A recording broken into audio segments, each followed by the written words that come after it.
Please welcome D.A. Pennebaker and Chris Hegedus.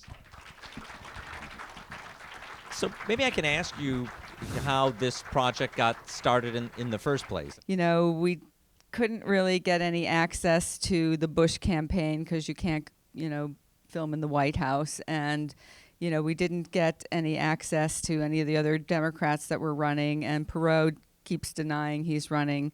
But we did get access to Clinton's campaign staff. And, they said basically we couldn't get with Clinton because he had a Newsweek reporter and a photographer following him around. But, we could be with the staff, which was really pretty much like the Booby Prize. I remember going down to George's office, and he was sitting there doing about 5 things at once, looking about 18 years old. And we were told that we had thought we were going to make a film of a man becoming president, which is a foolish idea, really, because when you're making a private film of somebody who wants to be president of the United States, he hasn't got a lot of time for you.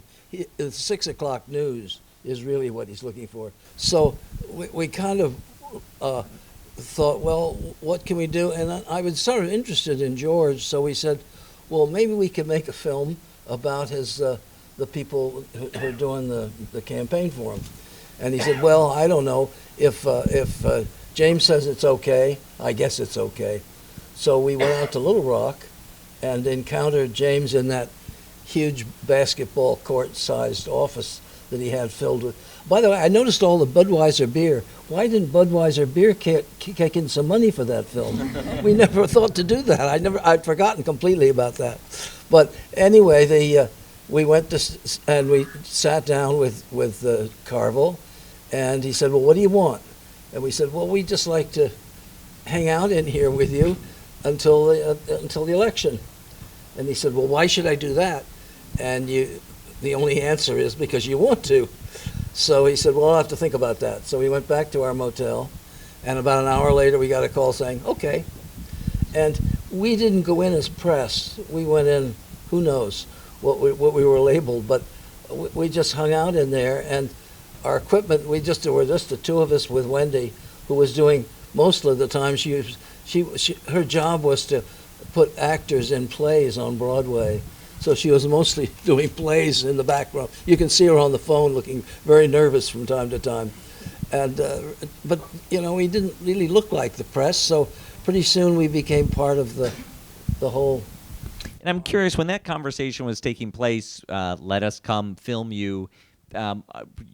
Are you selling them on the fact that you have this history of films, that you had filmed with Robert Kennedy, that you had filmed with Bob Dylan? Are those factors? Or? I let that slip out, and he said, "You're lying. You never filmed Kennedy," and that was kind of the end of that. Well, I don't remember. Well, actually, James was more interested. We showed him a film actually that Ricky made that we were distributing called Campaign Manager, which was on the Republican campaign manager during Goldwater. And James was very interested in that because, the manager was also from the South. And, that kind of aspect of political wrangling really interested him. And actually, when we talked to George, the film that he kind of was intrigued that we made was actually the film on John DeLorean, because of the DeLorean car was in Back to the Future, and I think that's part of his generation or something. Was there a point at which either George or James turned to you and said, no, we got to stop and cut you off during the filming of anything? Never. Never? No, actually, it doesn't happen to us very often. I think people kind of don't want to interrupt the show. I mean, I don't know why, but we were part of the family. I mean, it's hard to exactly understand, but I think that people who do something and think they're doing it very well really like to have it recorded. I mean, they like to have it in history somehow. So they weren't upset that we were doing it. I mean, they actually did in the very beginning when we first started our relationship with them. And I had these radio mics on them because they always had these television monitors with the news on constantly and all the computers. And, they'd go like in the other room to talk, and then they'd kind of have to take off the microphones. Because everybody in the room had a microphone, a listener, so they could hear them. but eventually they decided, that lasted for about 2 hours, and then they just gave up and just put him on and knew that, it had to be really a trust relationship. It was a process, really. We really wanted to be with Clinton, and we didn't get with Clinton. And, we were always trying to get with Clinton more. And, in some ways, that's why we called the film The War Room, so that people couldn't fault us for not being, about, a film about Clinton, really. But, we used all sorts of ploys, I think, to get our access. And, there were things like, George was always very nervous about us being there because there were the, friends of Bill, as they called them, which were a lot of the other people who worked on the campaign and had very high positions in it, who didn't want us there at all, including D.D. Myers, who, was the, head of communications.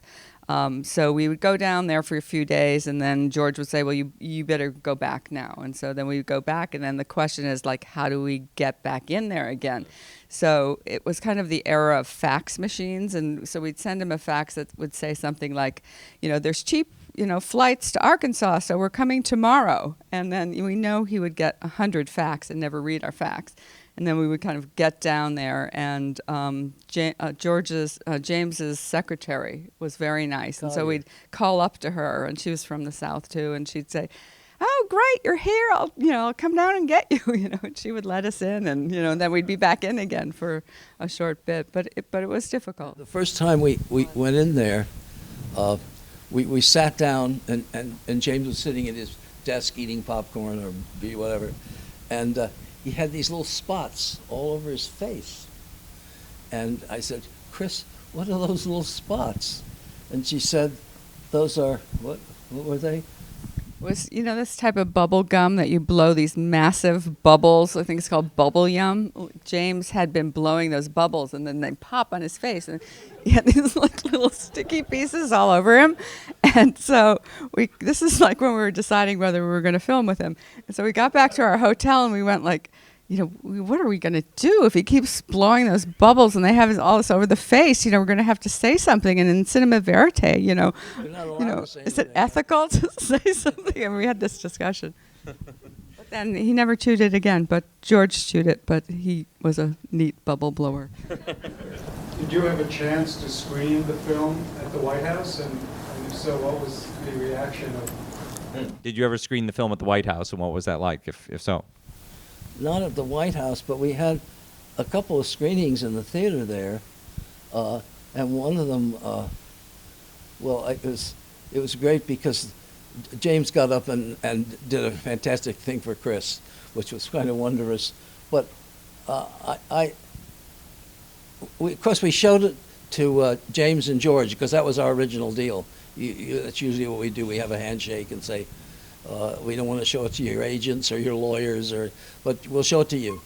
And if you can tell us if we've got something wrong, and we'll try to fix it. We're not asking you to edit it, but that's our job, is make it work. And we showed it to them in the bat house, or where it is that they lived in, the basement office they had.